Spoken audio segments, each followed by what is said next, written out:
باقی رکھتے ہیں، احترام کو باقی رکھتے ہیں، اور جب باطل کی دعوت چلتی ہے تو چھوٹی چھوٹی باتوں پر ایک دوسرے پر کفر کے فتوے بھی آتے ہیں اور ایک دوسرے کو سلام چلی جاتے ہیں اور ایک دوسرے کے دلوں میں نفرتیں اور عداوتیں پیدا ہو جاتی ہیں۔ اور مسجدوں میں میرے نبی نے کہا تھا وَرَبَطَتِ الْأَصْوَاتُ فِي الْمَسَاجِدِ، ایک وقت آئے گا جب مسجدیں لڑائی جھگڑے کا مرکز بن جائیں گے، مسجدوں میں لڑائی جھگڑے ہوں گی کہ ممبر پہ بیٹھنے والا تو امت کو جوڑنے کی بجائے امت کو توڑ رہا ہوگا، ممبر پہ بیٹھنے والا امت میں امت پناہ پیدا کرنے کی بجائے انہیں فرقوں میں باندھ رہا ہوگا، انہیں فرقہ واریت کے زہر ان کا انجیکشن ہونے لگا رہا ہوگا۔ بیٹھنے والے مجمع کو کیا پتا ہے، نہ دین کی سمجھ ہے نہ قرآن پڑھا ہے، کیا قسمت ہے بھائیو، تم سارے مسلمان بیٹھے ہو، وہ قرآن تو پڑھ لو، اس سے پہلے ترجمہ تو پڑھ لو، اچھا سب چھوڑ دو، صرف 99 آیت پڑھ لو، 99 90 بھی نہیں، 99 کون سی جس میں آتا ہے یا ایھا الذین آمنوا، اے ایمان والو، اے ایمان والو، اتنا ہی ترجمہ دیکھ لو کہ میرا اللہ جو کہہ رہا ہے اے ایمان والو، تو اللہ کہہ رہا ہے تو میرے ساتھ ہو گیا ہے۔ اللہ کہتا ہے یا ایھا الناس، تو 7 ارب انسانوں کو خطاب ہے۔ اللہ کہتا ہے یا ایھا الذین کفروا، تو غیر مسلم کو خطاب ہے۔ اللہ تعالیٰ کہتا ہے یا اہل الکتاب، تو یہودیوں کو خطاب ہے، عیسائیوں کو خطاب ہے۔ اللہ کہتا ہے یا ایھا الذین ھادوا، تو یہ یہودیوں کو خطاب ہے۔ اور اللہ کہتا ہے یا ایھا الذین آمنوا، اے ایمان والو۔ سبحان اللہ، اللہ نے کتنا خوبصورت ٹائٹل ہمیں دیا ہے، اے ایمان والو، سبحان اللہ۔ کسی امت کو اللہ نے یہ ٹائٹل نہیں دیا، یا اہل الکتاب عیسائیوں کو، یا اہل الکتاب یہودیوں کو، یا ایھا الذین ھادوا یہودیوں کو، اور ہم بھی تو اہل کتاب ہیں۔ اللہ ہمیں بھی کہتا ہے یا اہل الکتاب، یا کہتا ہے یا اہل القرآن، اے قرآن والو۔ اللہ ہمارے ایمان کی گواہی دے رہا ہے، یا ایھا الذین آمنوا۔ پتہ یہ عزت کیوں ہے؟ یہ جناب رسول اللہ کے سفیر ہے، جناب رسول اللہ صلی اللہ علیہ وسلم کے صدقے میں ہے۔ وہ نہ ہوتے تو ہمیں بھی اللہ کہتا ہے یا اہل الکتاب۔ گجرانوالہ میں کیا ہو رہا ہے، یہ سب کچھ صرف گجرانوالے کا نام اس لیے لے کے بیان یہاں ہو رہا ہے، ورنہ پوری دھرتی میں سب کچھ ہو رہا ہے۔ ہر نافرمانی عروج پر ہے، کمال پر ہے۔ چلو اور کچھ نہیں پڑھتے ہو، یا ایھا الذین آمنوا کا ترجمہ پڑھ لو۔ یہ 190 آیات ہیں، پہلے پارے سے شروع ہوتی ہے یا ایھا الذین آمنوا، 28ویں پارے سے جا کے ختم ہو جاتی ہے یا ایھا الذین آمنوا توبوا الی اللہ توبۃ نصوحا۔ یہ اللہ تعالیٰ کا آخری فرمان ہے اہل ایمان سے، اے ایمان والو لوٹ آؤ اپنے رب کی طرف، لوٹ آؤ اپنے رب۔ توبہ کا مطلب ہے لوٹنا، واپس آنا، لوٹ آؤ اپنے رب کی طرف۔ اور اللہ سے ایسے جوڑو، سبحان اللہ، میں قربان جاؤں۔ اللہ نے کہا توبۃ نصوحا۔ قرآن میں کیا ہے؟ نصوح، ناصح کا ایک مطلب درزی ہے، ناصح کا ایک مطلب درزی ہے، اور منصح سوئی کو کہتے ہیں۔ سوئی کو عربی میں ابرہ بھی کہتے ہیں تو معروف ہے، لیکن ایک وہ بتا رہا ہوں جو غیر معروف ہے، کہ ہمارے طلبہ کو بھی نہیں پتا ہوگا۔ منصح سوئی کو کہتے ہیں، سوئی کو، اور ناصح درزی کو کہتے ہیں۔ اور ناصح کا کام ہوتا ہے دو پھٹے کپڑوں کو جوڑ دینا، یہ ناصح کا کام ہوتا ہے، 2 پھٹے کپڑوں کو جوڑ دینا۔ کس سے جوڑتا ہے؟ سوئی اور دھاگے سے جوڑتا ہے، سوئی اور دھاگے سے جوڑتا ہے۔ تو جو انبیاء ہیں، انبیاء اپنے آپ کو کہتے ہیں انی لکم ناصح امین، میں، اور ایک ناصح کا مطلب خیر خواہ ہے، نصیحت، میں تمہارے لیے خیر خواہ ہوں اور اس پر کوئی اجر نہیں چاہتا ہوں، امانت دار، اللہ کروں گا۔ تو یہاں ہر لفظ میں اس کے جتنے معنی ہوتے ہیں ان کا کچھ نہ کچھ شائبہ اس میں شامل ہوتا ہے۔ تو یہاں ناصح کا ایک مطلب میں یوں کرتا ہوں کہ اے لوگو میں تمہیں اللہ سے جوڑتا ہوں، جیسے دھاگا سوئی سے، کپڑا کپڑے سے جوڑتا ہے۔ اے دنیا کے انسانوں، میں قرآن اور اپنی حدیث سے تمہیں اللہ سے جوڑتا ہوں، میں تمہیں اللہ سے جوڑتا ہوں۔ تو آواز توبۃ نصوحا، اے گجرانوالہ کے ایمان والو، اے دھرتی پہ بسنے والے ایمان والو، ایسی توبہ کرو کہ اپنے رب کے ساتھ جڑ جاؤ، جڑ جاؤ، جڑ جاؤ، توبۃ نصوحا۔ تو اور کچھ نہیں کرتے ہو تو یہ 190 آیات کو پڑھ لو، اردو ترجمے موجود ہے، کہیں سمجھ میں نہ آئے تو کسی اچھے عالم سے پوچھ لینا، وہ آپ کو بتا دے گا۔ بھائیو بھائیو بھائیو، اب ہمارے لوگوں کو نہیں پتا کہ جو ممبر سے بات کی جا رہی ہے اس میں طاقت کتنی ہے، اس میں صداقت کتنی ہے، اس میں وزن کتنا ہے، یہ جوڑنے والی ہے یا توڑنے والی ہے۔ یہ تو بولنا کوئی آسان کام ہے۔ مجھے میرے رب کی عزت کی قسم، میں اپنے بارے میں کوئی دعویٰ نہیں کر سکتا کہ میں اللہ کی رضا کے لیے بول رہا ہوں۔ میں تمہارے لیے دعویٰ کر سکتا ہوں کہ یہ سارا مجموعہ اللہ کی رضا، یہ چھتوں پہ ان کو کس نے چڑھایا؟ میں نے چڑھایا، یا میں نے ان سے ووٹ مانگنا ہے، یا ان کو میں نے گلیاں پکی کر کے دینی ہے، یا سڑکیں بنا کے دینی ہے، کسی کو نوکری لگوا کے دینا ہے۔ یہ بچے نوجوان وہ دیواروں پہ چڑے بیٹھے ہیں، ان کو کس نے؟ وہ دیکھو وہ گاڑی کی چھت پہ چڑے بیٹھے ہیں۔ میں آپ سب کے لیے رب کو گواہ بنا کے کہتا ہوں کہ آپ سب اللہ کی رضا میں آئے ہو، لیکن اللہ کی قسم میں اپنے بارے میں نہیں کہہ سکتا کہ میں اللہ کی رضا کے لیے کہہ رہا ہوں یا اپنی واہ کے لیے کہہ رہا ہوں۔ ہم میں تمہارے سامنے ہاتھ جوڑتا ہوں تو میرے لیے دعا کر دو کہ اللہ مجھے اخلاص نصیب فرمائے۔ اتنے بڑے مجموع کا سامنا کرتے ہوئے نفس بھی مچلتا ہے اور شیطان بھی حملہ آور ہوتا ہے، اور وہ عجب تکبر اس طرح اندر میں آتا ہے جیسے خون گردش کرتا ہے، ایسے عجب و تکبر گردش کرتا ہے۔ ممبر پہ بیٹھنا آسان نہیں ہے۔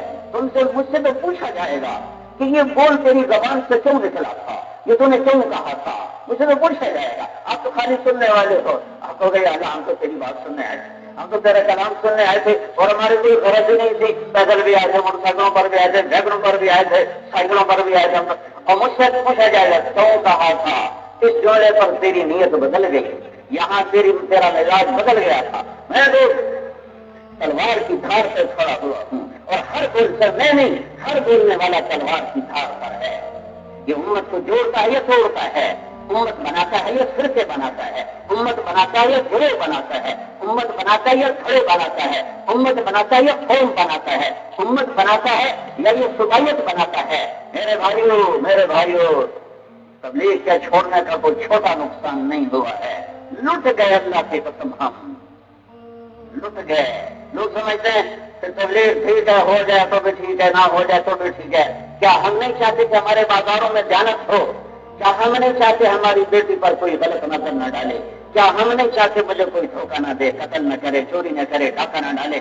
کیا ہم نہیں چاہتے کہ عدالتوں میں انصاف ہو، وہاں بھیڑیے درندے نہ بیٹھے ہوں؟ کیا ہم نہیں چاہتے بازاروں میں دھوکے باز نہ بیٹھے ہوں، دیانتدار بیٹھے ہوں؟ کیا ہم نہیں چاہتے حکمران رحم دل ہوں، عدل ہوں، مالدار سخی ہوں، غریب خوددار ہوں، عورتیں حیا والی ہوں، نوجوان غیرت مند ہوں؟ کیا ہم یہ نہیں چاہتے کہ آپس میں لڑائی نہ ہو، نفرت نہ ہو؟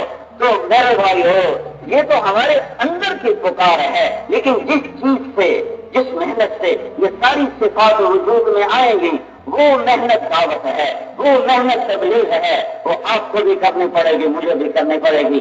یہ چکی پیسنی پڑے گی، یہ چکی پیسنی پڑے گی۔ ہر آدمی کو جان کھپانا ہوگی، ہر آدمی کو اللہ کی راہوں میں نکلنا ہوگا، ہر آدمی کو اپنے اوپر چھیلنا ہوگا، تب جھوٹ سچ میں بدلے گا، تب حرص ایثار میں بدلے گا، تب بخل سخاوت میں بدلے گا، تب ظلم عدل میں بدلے گا، تب خیانت دیانت میں بدلے گی، تب شرک چھوڑ کر توحید کی راہوں پہ چلیں گے، تب مخلوق سے نکل کر اللہ سے جڑیں گے۔ جب محنت ہی نہ ہو تو یہ اجالے کہاں سے آئیں گے اور یہ اندھیرے کہاں سے دور ہوں گے؟ میرے نبی کی تعلیمات کا خدا میں ہوں، اس ملک کی تباہی کے لیے کسی دشمن کی ضرورت نہیں ہے۔ زوال شدہ قومیں اوروں پہ الزام ڈالتی ہیں، امریکہ نے پاکستان کے خلاف یہ کر دیا، کسی کے پیٹ میں بھی درد ہو تو امریکہ کی سازش۔ یہ سارے دودھ والے دودھ میں پانی ملا رہے ہیں، یہ یہودیوں کی سازش، یہ امریکہ کی سازش۔ سارے بازار کا ترازو غلط ہے، یہ امریکہ کی سازش۔ سارے دکاندار جھوٹ بول، سارے سورات 100 میں 100، اگر 1000 میں کوئی ایک سچ، 1000 میں کوئی ایک سچا نہیں ہے، تو 10,000 میں ایک سچا مل جائے تو مل جائے، تو یہ 100 میں 100 جھوٹ بول رہے ہیں، یہ یہودیوں کی سازش ہے، عیسائیوں کی سازش۔ بچے ماں باپ کی نافرمانی کر رہے ہیں، یہ عیسائیوں کی سازش ہے، امریکہ کی سازش ہے، یہودیوں کی سازش ہے۔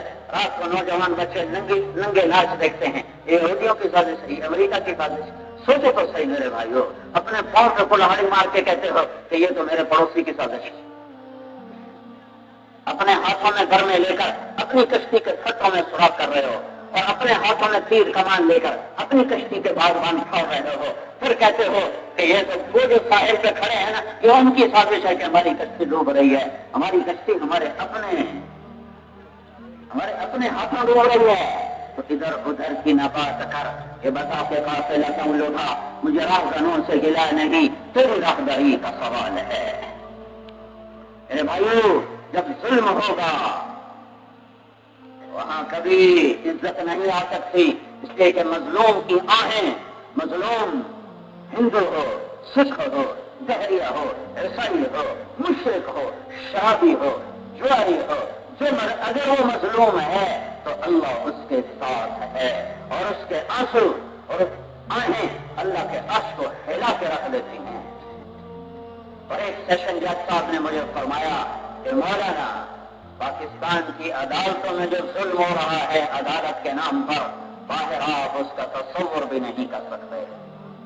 اور صرف عدالت کا ظلم نہیں ہے، میرے عوام کا ظلم ہے کہ ایک مجرم پر 5 بے گناہ ساتھ لکھواتے ہیں، اور بالکل ہے ہی بے گناہ، جرم کسی نے کیا، جن سے عداوت سے ان کے نام لکھوا ہے۔ یہ کون کر رہا ہے؟ یہ کون کر رہا ہے؟ یہ سارے میرے دیش میں ہو رہا ہے، یہ میرے ملک میں ہو رہا ہے۔ پولیس تو اس کا ساتھ دے رہی ہے، پولیس کو پتہ ہے یہ بے گناہ میں لکھ رہا ہوں، تفتیشی افسر کو پتہ ہے کہ میں بے گناہوں کو گناہ گار لکھ رہا ہوں، لیکن پیسے نے اس کی آنکھوں پہ پٹی باندھ دی ہے۔ یہ ظلم یہاں سے چلتا ہے، پھر بادشاہوں تک جاتا ہے۔ اگر سیاستدان ظالم ہے تو کیا عجب بات ہے، ہمارا تو ریڑھی والا بھی ظالم ہے۔ ایک ظلم اوروں پر ہے، ایک ظلم اپنی ذات پر ہے، جس کی طرف کسی کو خیال نہیں جاتا کہ یہ جو ظلم ہے۔ میرے نبی نے فرمایا الجفا کل الجفا، الجفا کل الجفا، ظلم ظلم بہت بڑا ظلم، بہت بڑا ظلم۔ کیا یا رسول اللہ، کیا یا رسول اللہ؟ آپ نے فرمایا جو اذان کی آواز سنے اور نماز پڑھنے کے لیے نہ جائے، بہت بڑا ظلم کیا ہے، بہت بڑا ظلم کیا ہے۔ اب تم بتاؤ میرا گجرا والا ظالموں سے بھرا ہوا ہے کہ نہیں، لاہور بھرا ہوا ہے کہ نہیں؟ میرا ضلع ملتان ہے، میرا ملتان بھرا ہوا ہے، ہند سندھ کراچی چاروں صوبے بھرے ہوئے ہیں۔ یہ ظلم انتہا پر ہے، 100 میں 10 مشکل سے نمازی ہوں گے۔ یہ جو نوے جو میرے رب نے اپنے حبیب کو آسمانوں پہ بلایا اور پردے ہٹائے اور سلام کیا، السلام علیک ایھا النبی ورحمۃ اللہ وبرکاتہ، اور میرے حبیب نے اللہ کو پیغام پیش کیا، اپنا ہدیہ پیش کیا، التحیات للہ والصلوات والطیبات، پردے ہٹ چکے ہیں، حبیب اور محبوب آمنے سامنے ہیں۔ ثم دنا فتدلى فكان قاب قوسين او ادنى فاوحى الى عبده ما اوحى ما كذب الفؤاد ما راى افتمارونه على ما يرى۔ یہ سب میرے محبوب کے اللہ تعالیٰ کمالات بیان فرما رہا ہے۔ والنجم اذا هوى ما ضل صاحبكم وما غوى وما ينطق عن الهوى ان هو الا وحي يوحى علمه شديد القوى ذو مرة فاستوى وهو بالافق الاعلى ثم دنا فتدلى فكان قاب قوسين او ادنى فاوحى الى عبده ما اوحى ما كذب الفؤاد ما راى۔ یہ وہ حبیب ہے، یہ وہ حبیب ہے، یہ محمد مصطفیٰ ہے، یہ محمد مصطفیٰ ہے۔ میرے رب نے پیار کیا، چاہا، اپنا بنایا، اور نام 10 تک ایک ہی حدیث میں عطا فرمائے، اے میرے حبیب آپ محمد ہیں، آپ احمد ہیں، آپ ماہی ہیں، آپ حاشر ہیں، آپ عاقب ہیں، آپ فاتح ہیں، آپ خاتم ہیں، آپ ابو القاسم ہیں، آپ طٰہٰ ہیں، آپ یاسین ہیں، پھر قرآن میں آؤ، آپ مدثر ہیں، آپ مزمل، آپ بشیر ہیں، آپ نذیر ہیں، آپ داعی اللہ ہیں، آپ سراج منیر ہیں، آپ حریص علیکم ہیں، آپ عزیز ہیں، آپ رؤوف ہیں، آپ رؤوف ہیں، آپ رحیم ہیں۔ یہ میرے رب نے قرآن میں آپ کو نام دیے۔ سر آؤ، آپ کے مبارک چہرے کی قسمیں کھائیں، والضحیٰ تیرے روشن چہرے کی قسم، آپ کی زلفوں کی قسم کھائی، واللیل اذا سجا آپ کی سیاہ زلفوں کی قسم، آپ کے چہرے کا ذکر کیا، فولِ وجہک آپ کی آنکھوں کا ذکر کیا، لا تمدن عینیک آپ کی زبان کا ذکر کیا، لا تحرک بہ لسانک آپ کی گردن کا ذکر کیا، الی عنقک آپ کے ہاتھ کا ذکر کیا، لا تجعل یدک آپ کے سینے کا ذکر کیا، الم نشرح لک صدرک آپ کے دل کا ذکر کیا، علی قلبک، آپ کی کمر کا ذکر کیا، الذی انقض ظہرک، آپ کی چادر کا ذکر کیا، یا ایھا المزمل، آپ کے کمبل کا ذکر کیا، یا ایھا المدثر، آپ کی رات کا ذکر کیا کہ میرے حبیب کی رات کیسی ہوتی ہے، قم اللیل الا قلیلا، آپ کے دن کا ذکر کیا کہ میرے حبیب کا دن کیسا ہوتا ہے، ان لک فی النہار سبحا طویلا، آپ کو رحمت کا ذکر کیا، وما ارسلناک الا رحمتا للعالمین، آپ کی عالمی نبوت کا ذکر کیا، وما ارسلناک الا کافۃ للناس بشیرا ونذیرا، سارے عالمین کے لیے نبی ہونے کا ذکر کیا، تبارک الذی نزل الفرقان علی عبدہ لیکون للعالمین نذیرا، آپ کے اندر کے غم کا ذکر کیا، فلا تذهب نفسك علیہم حسرات، آپ کی قرآن کا ذکر کیا، لعلک باخع نفسک علی آثارہم ان لم یؤمنوا بهذا الحدیث اسفا، آپ کے اخلاق کا ذکر کیا،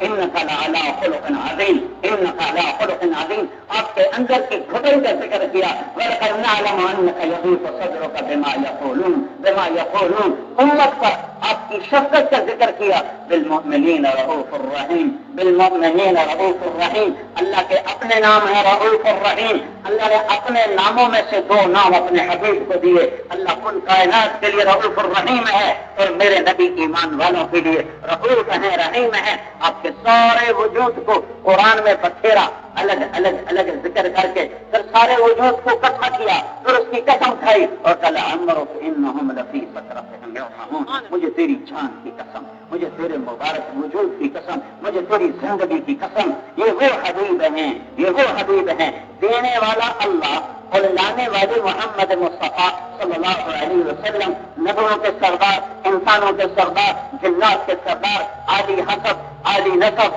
پر مجھ سے بڑا نسب کوئی نہیں، مجھ سے بڑا حسب کوئی نہیں، آدم کی نسل میں سے اربوں کو چھانٹا، اربوں کی نسل میں سے مضر کو چھانٹا، مضر کی نسل میں سے قریش کو چھانٹا، قریش کی نسل میں سے ہاشم کو چھانٹا، ہاشم کی نسل میں سے محمد مصطفیٰ کو چھانٹا، محمد بن عبداللہ بن عبد المطلب بن ہاشم بن عبد مناف بن قصی بن قلاب بن مرہ بن کعب بن لغی بن غالب بن فہر بن مالک بن نضر بن کنانہ بن خزیمہ بن مدرکہ بن الیاس بن مدر بن نزار بن معد بن عدنان بن عرب بن حمیفہ بن سلامان بن عوس بن دوس بن اموال بن عبید بن عوام بن ناشد بن حزا بن بلطاس بن يدلاس بن طارق بن جاهم بن ناحش بن ماحي بن عيسي بن عبقر بن عبيد بن الدعاء بن حمدان بن صنبر بن يقربي بن يحزن بن يلحن بن عروة بن عيد بن زيشان بن عيسر بن أخنار بن يوهان بن مقصر بن ناحد بن كاري بن سمي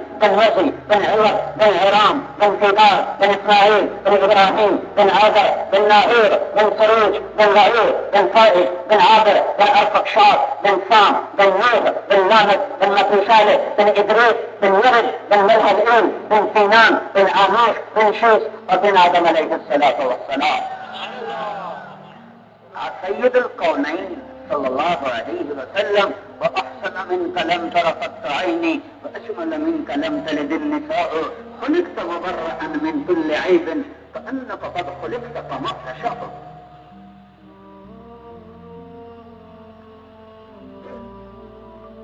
دینے والا اللہ، ملاقات کہاں ہوئی ہے؟ عرش کے اوپر، پردے سارے اٹھائے جا چکے ہیں، حبیب محبوب آمنے سامنے ہے، تو کتنا بڑا تحفہ دے گا. جب اللہ دے گا تو اپنی شان کا دے گا کہ نہیں دے گا؟ حضرت علی کے پاس ایک عورت پیالہ لے کر آئی، امیر المومنین تھوڑا شہد تو دے دے، انہیں پوری مشق اٹھا کے دے دی، تو ان کے خادم نے عرض کی وہ تو پیالہ لینے آئی تھی، آپ نے مشق اٹھا کے دے دی، تو اس نے اپنی شان کا مانگا، میں نے اپنی شان کا دیا ہے. تو جب اللہ دے گا تو اپنی شان کا دے گا. عبید اللہ بن عباس رضی اللہ تعالیٰ نے ایک بچوں کے یہاں کھانا کھایا، ہر خادم سے سنا تیرے پاس کتنے ہیں؟ کا 300 دینار کا، اس کو دے دے. کہ یہ کھانا تو ایک گرم کا ہے، 300 دینار، سارے سال پورے خاندان کا خرچہ. آپ نے فرمایا اس نے اپنی بساط کے مطابق سخاوت کی، میں اپنی بساط کے مطابق کر رہا ہوں. وہ کہنے لگا وہ تو آپ کو جانتے نہیں آپ کون ہیں. عبید اللہ بہت بڑے سردار تھے، حضرت عباس کی اولاد میں سے. وہ خادم کے نقص کو تو پتہ نہیں آپ کون ہیں. فرمایا اسے تو نہیں پتا میں کون ہوں، مجھے تو پتا ہے کہ میں کون ہوں. اب اللہ اللہ اللہ اللہ لا الہ الا هو الحي القيوم، هو الله لا تأخذه سنة ولا نوم، هو الله له ما في السماوات وما في الأرض، هو الله من ذا الذي يشفع عنده إلا بإذنه، هو الله يعلم ما بين أيديهم وما خلفهم، هو الله ولا يحيطون بشيء من علمه إلا بما شاء، هو الله وسع كرسيه السماوات والأرض، هو الله وهو العلي العظيم، هو الله لله ما في السماوات وما في الأرض، زمین آسمان کا مالک اللہ، ہواؤں کا مالک اللہ، فضاؤں کا مالک اللہ، کائنات کا مالک اللہ، زندہ مردہ کا مالک اللہ، خاکی ناری نوری کا مالک اللہ، آدھی خلائی فضائی خلائی کا مالک اللہ، مشرق مغرب کا مالک اللہ، شمال جنوب کا مالک اللہ، جبریل میکائیل کا مالک اللہ، اسرائیل اسرافیل کا مالک اللہ، عرش کا مالک اللہ، فرش کا مالک اللہ، جنت دوزخ کا مالک اللہ، زندگی موت کا مالک اللہ، حسن جمال کا مالک اللہ، پانیوں کا مالک اللہ، دریاؤں سمندروں نہروں کا مالک اللہ، بادلوں بجلیوں کا مالک اللہ، موسموں کا مالک اللہ، نباتات کا مالک، جمادات کا مالک، حیوانات کا مالک، انسانوں کا مالک، نبیوں کا مالک، رسولوں کا مالک، اولین کا مالک اور آخرین کا مالک، جنات کا مالک، انسانوں کا مالک، آگ پانی مٹی ہوا کا مالک، چاند سورج سیاروں ستاروں کا مالک، الرحمن الرحیم مالک، الملك القدوس السلام المؤمن المهيمن العزيز الجبار المتكبر الخالق البارئ المصور الغفار القهار البهار الرزاق الفتاح العليم القابض الباسط الخافض الرافع المعز المذل السميع البصير الحكم العدل اللطيف الخبير الحليم العظيم الغفور الشكور العلي الكبير الحسيب الجليل الكريم الرقيب المجيب الوافي المجيد الباعث الشهيد الحق الوكيل القوي المتين الولي الحميد المحصي المجد المعين المحيي المميت الواجد الماجد الواحد الاحد الصمد القادر المقتدر الاول المقدم المؤخر الاول الاخر الظاهر الباطن الوالي المتعال البر التواب المنتقم العفو الرئيس مالك الملك ذو الجلال والاكرام المقسط الجامع الغني المغني المانع الضار النافع النور الهادي البديع الباقي الوارث الرشيد الصبور ذلكم الله ربكم الحق یہ اللہ یہ اللہ یہ اللہ جب یہ دے گا اپنی شان کا دے گا نا، اپنی شان کا دے گا نا تو اور لینے والے کون ہیں ابھی بتایا، دینے والا کون ہے ابھی بتایا، اور میرا کیا ہے نماز نماز نماز جو گجرا والا میں صرف 10% پڑھ رہے ہیں، 90% نہیں پڑھ رہے ہیں، جو 10% پڑھ رہے ہیں انہیں نہیں پتا میں کیا پڑھ رہا ہوں، میں کہاں کھڑا ہوں، رکوع میں ہوں یا بازار میں ہوں، سجدے میں ہوں یا گھر میں ہوں، قیام میں ہوں یا میں منڈی میں ہوں، تو نہیں پتا میں کہاں ہوں۔ 10% کی نماز ایسی ہے، 90% ویسے بے نیاز ہے، 25-30% جمعہ پڑھ لیتے ہیں، 75% جمعہ بھی نہیں پڑھتے ہیں۔ یہ وہ ہے، یہ وہ تحفہ ہے جو میرے اللہ نے آسمان پہ بلا کے دیا کہ میرے محبوب تیری امت کا تحفہ ہے، مجھ سے ملنا چاہیں تو نماز میں آ جائیں۔ حضرت علی رضی اللہ تعالیٰ عنہ کا فرمان ہے جب میرا جی چاہتا ہے میں اللہ سے باتیں کروں تو میں کہتا ہوں اللہ اکبر اور میں نماز شروع کر دیتا ہوں، اور جب میرا جی چاہتا ہے اللہ مجھ سے باتیں کرے تو میں قرآن پڑھتا ہوں کہ میرا رب مجھ سے باتیں کرتا ہے۔ میرے بھائیو ہر محنت کے اثرات ہیں، ہر محنت کے نتائج ہیں۔ آج حق کی دعوت کمزور ہے اور باطل کی دعوت طاقتور ہے، دعوت سے کفر پھیلتا ہے، یہ دعوت چلی ہے تو بازار چھوٹا ہے، یہ دعوت چلی ہے تو تاجر بدجانت ہے، یہ دعوت چلی ہے تو منڈیوں میں ملاوٹ اور کھوٹ ہے، یہ دعوت چلی ہے تو آڑتیوں کے ہاتھ میں لوچ، ہم تو آڑتیوں کے ہاتھوں دبا ہوتے رہتے ہیں، ہم ذمہ دار لوگ ہیں، ہمارے اوپر جیسی چھری رکھتے ہمیں پتا ہے، اور میں آڑتیوں کا گلہ نہیں کرتا، آج ہر آدمی دھوکے باز ہے، کوئی لاکھوں میں ایک دیانت والا مل گیا تو کیا ملا۔ 3 کام یہ دعوت باطل کی دعوت سے وجود میں آئے ہیں۔ یہ امریکہ کی سازش نہیں ہے کہ وکیل جھوٹا کیس لے رہا ہے، یہ یہودیوں کی سازش نہیں ہے کہ ایک آدمی جھوٹا گواہ بن کے کھڑا ہوا قرآن سر پہ اٹھا کے گواہی دے رہا ہے، یہ کافر کی ہندوستان کی سازش نہیں ہے کہ منڈیوں میں ملاوٹ کی جا رہی ہے، مال میں ملاوٹ کی جا رہی ہے، یہ کوئی یہود و نصارہ کی سازش نہیں ہے کہ آج کا نوجوان ماں باپ کا نافرمان ہے، یہ یہود و نصارہ کی سازش نہیں ہے کہ شادی کر کے بھی زنا کر رہے ہیں اور منہ کالے کر رہے ہیں، یہ باطل کی نہیں، میرے اپنے ہاتھوں کی کمائی ہے. یہ شیطان کی تبلیغ کا اثر ہے, یہ شیطان کی تبلیغ کا اثر ہے. شیطان کی تبلیغ سے 3 بڑے جرم وجود میں آتے ہیں, ایک ظلم, ایک جھوٹ, ایک بددیانتی. ایک بددیانتی. میرے بھائیوں, یہ تینوں کام میرے دیش میں زندہ ہیں. ہمیں کسی دشمن کی کیا ضرورت ہے؟ ہم تو خود اپنی ذات کے دشمن ہیں. ہم خود اپنی ذات کے دشمن ہیں. جب حق کی جب حق کی دعوت چلے گی, ابھی تو چل نہیں رہی, 3 دن چلا 4 مہینے. تمہاری مسجد کا کیا نام ہے؟ مسجد سے نہیں کیا کروں میں جمعرات کو 2.5 فٹ روں. تو جب لوگ اس کو اپنی جان سے زیادہ قیمتی بنا کر اٹھیں گے اور جان مال کے سودے کریں گے اور گھر گھر کر جا کے صدا لگائیں گے اور پوری دنیا میں پھرنے کی نیت کر کے اللہ کے نام پر دکھیں گے, دکھائیں گے, تو میرے رب کی قسم پھر میرا اللہ فیصلہ کرے گا. پھر ظلم کی بجائے عدل آئے گا, پھر جھوٹ کی بجائے سچ آئے گا, پھر بددیانتی کی جگہ دیانت آئے گی, دیانت آئے گی, دیانت آئے گی. اور جب تک یہ 3 کام نہیں ملتے, کسی حکمران کو بٹھا دو, یہ تو سارے ہمارے جیسے ہیں, جیسے ہم ہیں ویسے ہی ہمارے حکمران ہوں گے نا. جیسے ہم ہیں ویسے ہمارے حکمران ہوں گے. اگر ہم جھوٹے ہیں تو ہمارے حاکم جھوٹے ہوں گے. اگر ہم بددیانت ہیں تو ہمارے حاکم بددیانت ہوں گے. اگر ہم ظالم ہیں تو ہمارے حاکم ظالم ہوں گے. اور یہ 3 کام ہو رہے ہوں تو یہاں جنید بغدادی صدر پاکستان ہوں اور پیران پیر شیخ عبد القادر جیلانی رحمت اللہ علیہما وہ وزیر اعظم ہوں اور گجرانوالہ میں ظلم بھی ہو, جھوٹ بھی ہو, خیانت بھی ہو, میرے رب کی قسم اتنی بڑی ہستیاں بھی ہماری تقدیر نہیں بدل سکتے.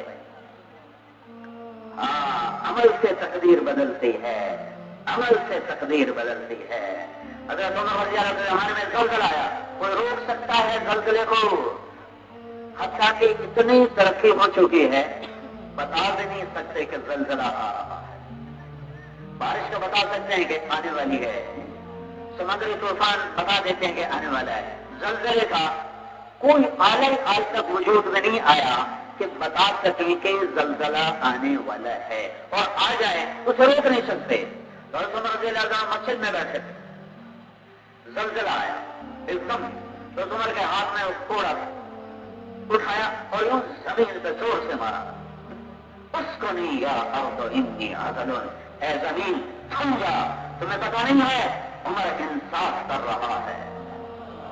اللہ کی قسم دوسرا جھٹکا نہیں لگا, دوسرا جھٹکا نہیں لگا, دوسرا جھٹکا نہیں لگا.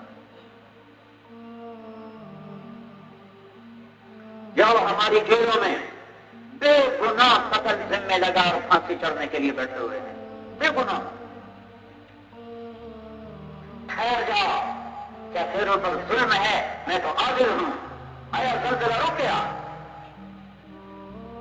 صحابہ نے پوچھا یا رسول اللہ مسلمان بخیل ہو سکتا ہے؟ انہوں نے کہا ہو سکتا ہے. یا رسول اللہ مسلمان بزدل ہو سکتا ہے؟ کہا ہاں ہو سکتا ہے. یا رسول اللہ مسلمان جھوٹ بول سکتا ہے؟ کہا نہیں, جھوٹ نہیں بول سکتا, جھوٹ نہیں بول سکتا. آپ نے فرمایا میرا امتی ہے 2 کام نہیں کرے گا. اگر میرا امتی ہے 2 کام نہیں کرے گا, 2 کام نہیں کرے گا, 2 کام نہیں کرے گا. ایک جھوٹ کبھی نہیں بولے گا, ایک دھوکہ کبھی نہیں دے گا.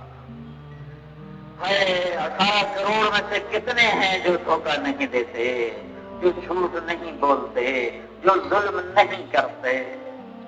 پہلے تو ہمیں ان سے توبہ کرنی پڑے گی اور اس کے لیے قانون کوئی نہیں ہے کہ حکومت اعلان کرے گی اور سارے عادل ہو جائیں گے, حکومت اعلان کرے گی اور سارے سچے ہو جائیں گے, حکومت اعلان کرے گی اور سارے دیانتدار ہو جائیں گے. یہ تبلیغ کی راہوں میں ٹھوکریں کھانی پڑیں گی اور آئے کو اس درجے کا ایمان اور یقین سیکھنا پڑے گا جس سے وہ ان چیزوں سے نکلے, وہ ظلم سے نکلے, وہ جھوٹ سے نکلے, وہ خیانت سے نکلے. میرے نبی نے فرمایا الصدق ینجی والکذب یہلک, سچ نجات دیتا ہے, جھوٹ ہلاک کر دیتا ہے. ابن خراش رحمۃ اللہ علیہ کے 2 بیٹے حجاج کے خلاف بغاوت میں شریک ہوئے, جس میں سعید بن جبیر بھی شریک ہوئے اور بعد میں شہید کیے گئے. ابن خراش کے متعلق مشہور تھا کہ کبھی انہوں نے جھوٹ نہیں بولا. ان کے بیٹے چھپتے چھپاتے گھر پہنچ گئے تو سی آئی ڈی کے ذریعے سے حجاج کو پتہ چل گیا کہ بیٹے گھر پہنچ گئے ہیں، تو اس نے کہا آج ابن خراش کے سچ کا امتحان ہوگا.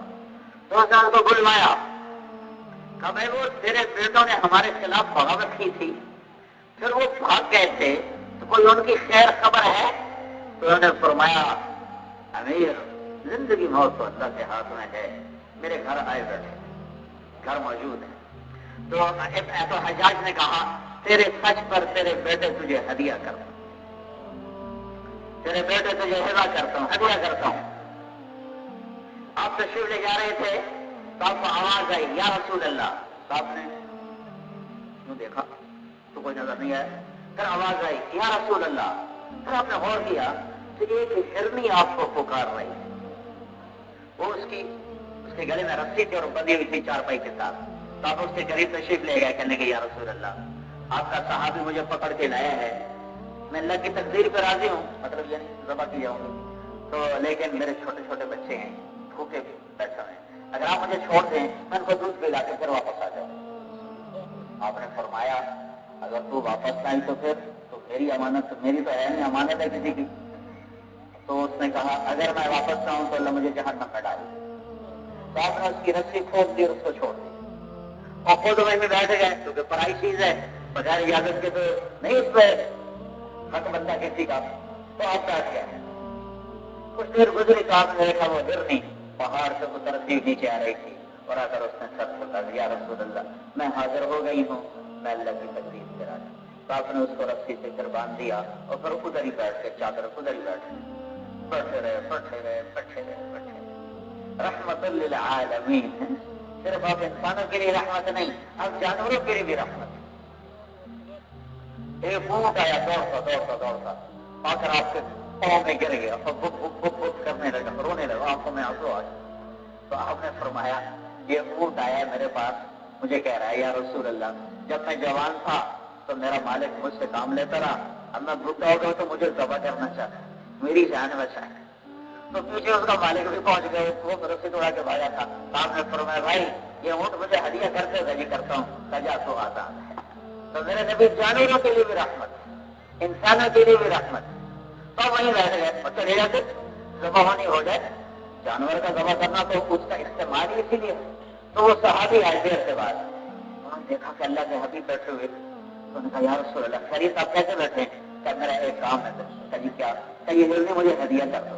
کہ یا رسول اللہ ہر شے آپ کا قربان آپ لے لیں. تو آپ نے اس کی رسی چھوڑی، الحقی باہلک، جا اپنے بچوں کے پاس چلے جا، سچ نجات دیتا ہے، جھوٹ ہلاک کرتا ہے. تو اس نے آپ کے سامنے یوں سر جھکایا اور پھر آگے گئی، پھر پیچھے مڑ کے آپ کو دیکھا تو یوں سر جھکایا، پھر آگے گئی، پھر پیچھے مڑ کے دیکھا، پھر یوں سر جھکایا، پھر آگے گئی، پھر پیچھے مڑ کے دیکھا، پھر یوں سلام کرتے کرتے کرتے کرتے کرتے پہاڑوں میں غائب ہو گئی. ہرنی کے سچ بولنے نے اسے نجات عطا کی ہے، تو ہمیں بھی سچ میں نجات ملے گی. سورے بازار میں جھوٹ ہو کوئی تمہاری تقدیر نہیں بدل سکتا، اور جھوٹے کو سچ میں لانے کے لیے نسخہ دعوت ہی ہے، نسخہ تبلیغ ہی ہے، اس کے سوا کوئی راستہ کوئی نہیں ہے. من غش فلیس منا، جس نے دھوکہ دیا میری امت سے خارج ہو گیا، میری امت سے نکل گیا. جس نے دھوکہ دیا، جریر بن عبداللہ رضی اللہ تعالیٰ عنہ نے خادم سے فرمایا گھوڑا منڈی سے خرید کر لاؤ. وہ 300 روپے میں سودا کر کے آئے تو کہنے لگے آؤ اور آ کے پیسے لے لو میرے مالک سے.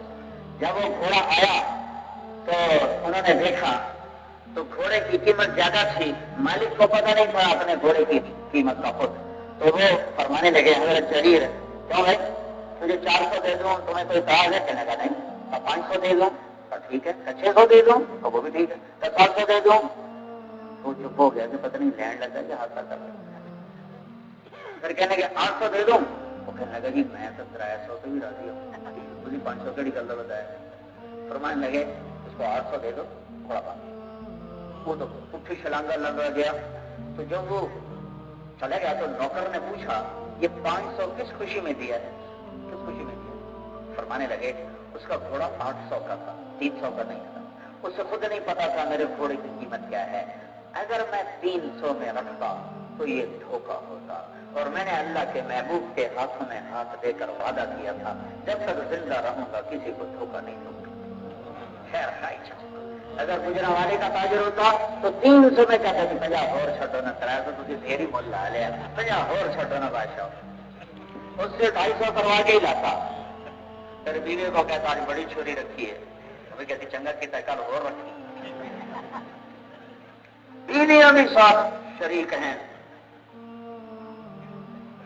اولاد بھی شریک ہے اللہ ماشاءاللہ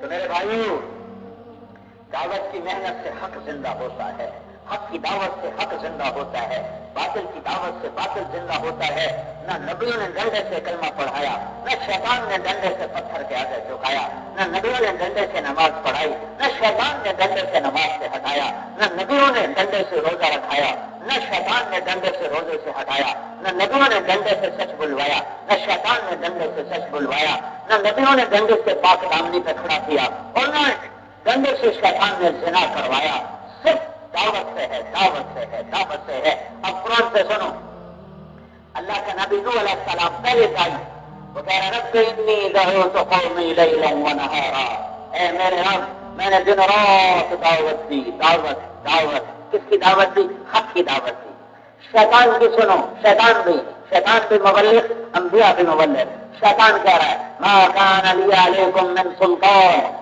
الا ان دعوتکم فاستجبتم لی فلا تلومونی ولوموا انفسکم ما انا بمصرخکم وما انتم بمصرخی شیطان کہے گا میں نے تمہیں گجرا والا میں دعوت دی تھی ہاتھ سے پکڑ کے غلط نہیں تلوایا تھا میں نے تمہیں دعوت دی تھی ہاتھ سے پکڑ کے میں نے چوری نہیں کروائی تھی میں نے دعوت دی تم نے نام لکھا دیا اور تم تیار ہو گئے نہ آج میں تمہاری کوئی مدد کر سکتا ہوں نہ تم میری کوئی مدد کر سکتے ہو میرے بھائیو ایک زمانے کے بعد اللہ نے تبلیغ کی محنت کو زندہ کیا ہے ایک زمانے کے بعد دعوت کی محنت زندہ ہوئی ہے اور بالکل اس کی کمزور سی آواز لگی ہے اور یہ مجمع نظر آ رہے ہیں مجھے 1980 یاد آ رہا ہے جب میں شدید سردی میں یہاں 10 دن کے لیے آیا تھا میں 1 سال لگا رہا تھا اور جنوری کا مہینہ تھا اور بارش چل رہی تھی اور ادھر ایک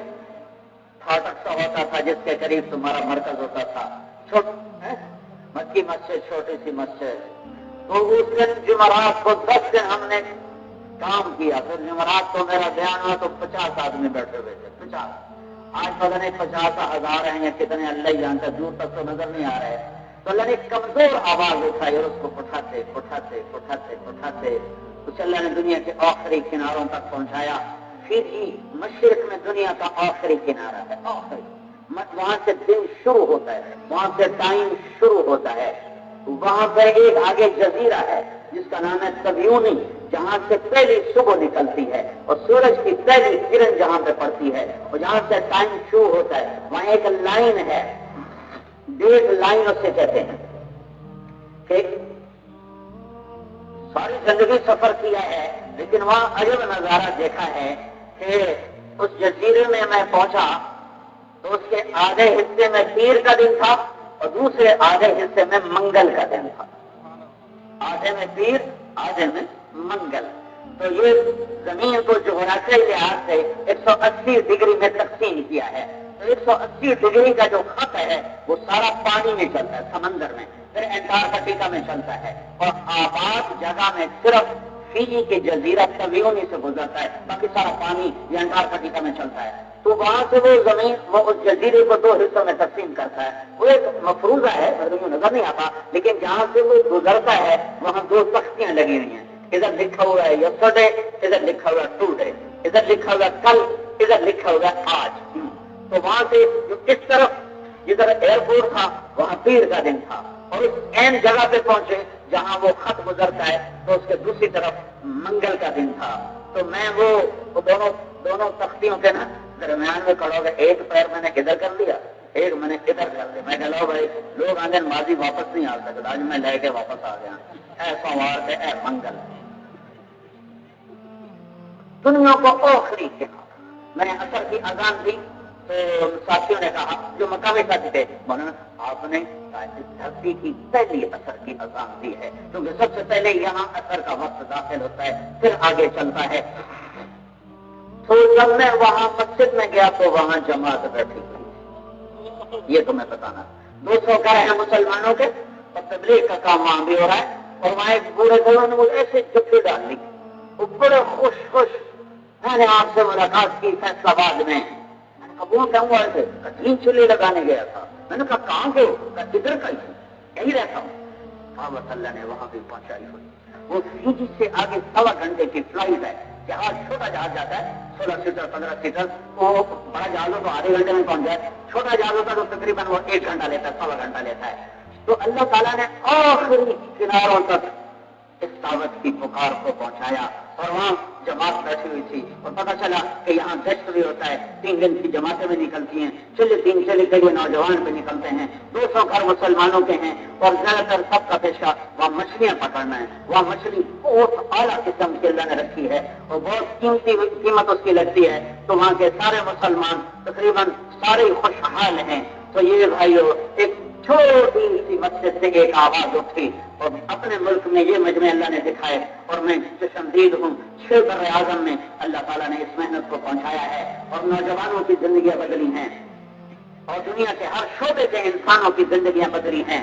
تو میرے بھائیو اپنی جوانیوں کو کھپا دو اس تبلیغ کے مبارک کام میں، اپنی جوانیوں کو کھپا دو اس تبلیغ کی مبارک محنت میں، تو تم دیکھو گے کہ میرا مالک انشاءاللہ ہدایت کی ہوائیں چلائے گا، اور دنیا کا رخ پلٹے گا، اور یہ کائنات جو آج ظلم و ستم سے بھری ہوئی ہے یہ عدل سے بھرے گی، یہ جھوٹ سے بھری ہوئی ہے یہ سچائی سے بھرے گی، یہ دھوکے سے بھری ہوئی ہے یہ دیانت سے بھرے گی، یہ بے حیائی سے بھری ہوئی ہے یہ حیا و پاک دامنی سے بھرے گی، اور تبلیغ کی آواز ہر گھر تک اللہ پہنچائے گا۔ اور میرے نبی نے فرمایا تھا ایک دن آئے گا اللہ میرے کلمے کو ہر گھر میں داخل کرے گا، ہر گھر میں داخل کرے گا، ہر کچے پکے گھر میں میرا کلمہ داخل ہوگا، ہر خیمے میں میرا کلمہ داخل ہوگا، اور دنیا کے آخری کناروں تک اللہ میری آواز کو پہنچائے گا۔ وَيَبْلُغُ هَذَا الْأَمْرُ مِنْ حَيْثُ يَبْلُغُ اللَّيْلُ وَالنَّهَارُ، اور یہ میرا پیغام پہنچے گا جہاں دن رات جاتے ہیں۔ یہ میں نے آپ کو مشرق کا آخری کنارہ بتایا،